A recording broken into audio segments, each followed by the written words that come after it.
মুখ্যমন্ত্রীর কড়া নির্দেশের পর নড়ে চড়ে বসেছে প্রশাসন। তালিকা থেকে বাদ পড়েনি বালুরঘাট শহরও। বালুরঘাট পৌরসভার তরফ থেকে শহর জুড়ে চালানো হচ্ছে সতর্ক ড্রাইভ। এদিন এই ড্রাইভের দ্বিতীয় দিন। এদিন বালুরঘাটে পৌরসভা বালুরঘাট থানা মোড় থেকে চকভৃগু নদী পার পর্যন্ত সতর্ক ড্রাইভ চালায়। এদিনে পুলিশ প্রশাসনকে সঙ্গে নিয়ে পাশাপাশি পিডব্লিউডি দপ্তরের আধিকারিকদেরকে নিয়েও চালানো হয় সতর্ক ড্রাইভ। তারা যেন আগামী 10 জুলাই 2024-এর মধ্যে ফুটপাত দখল মুক্ত করে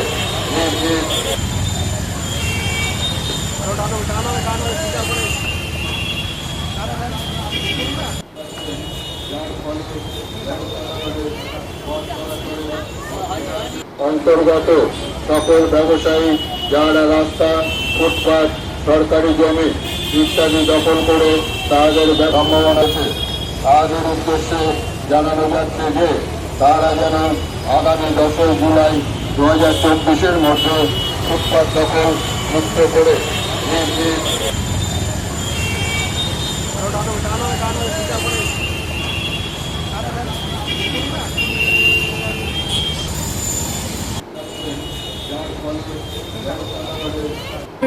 আমাদের আজকে যেটা কর্মসূচি ছিল সেটা হচ্ছে থানা মোড় থেকে একেবারে রেল স্টেশনের যে গোবিন্দপুর, সেই গোবিন্দপুর রেল স্টেশনের কাজ পর্যন্ত যে বালুরঘাট পৌরসভার যে আমাদের রাস্তাগুলো রয়েছে পৌরসভার অন্তর্গত, সেই রাস্তাগুলোতে যে ফুটপাত রয়েছে, দোকান রয়েছে, যারা এক্সটেনশন করে সামনে রয়েছে, তো সেটা ডিমার্কেশন আজকে আমাদের করা হলো। কারণ এই রাস্তাটা এক্সটেনশন করা হবে এবং ডিভাইডার করা হবে, সেই বিষয়ে প্রজেক্ট পাঠানো হয়েছে। এবং পাশাপাশি এই যে ফুটপাত মুক্ত, দখলমুক্ত করার জন্য যে আমাদের যে অভিযান, সেই অভিযান অ্যাওয়ারনেস চললো।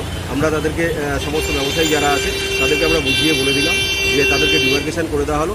আগামী 10 তারিখের মধ্যে তাদেরকে সেই যে ডিমার্কেশন যে পয়েন্ট করে দেওয়া হয়েছে সেখান থেকে তারা যেন সমস্ত কিছু ভ্যাকেন্ট করে দেয়, সরিয়ে দেয়। না হলে পরে 10 তারিখের পর আমরা প্রশাসনের মতন ব্যবস্থা গ্রহণ করব।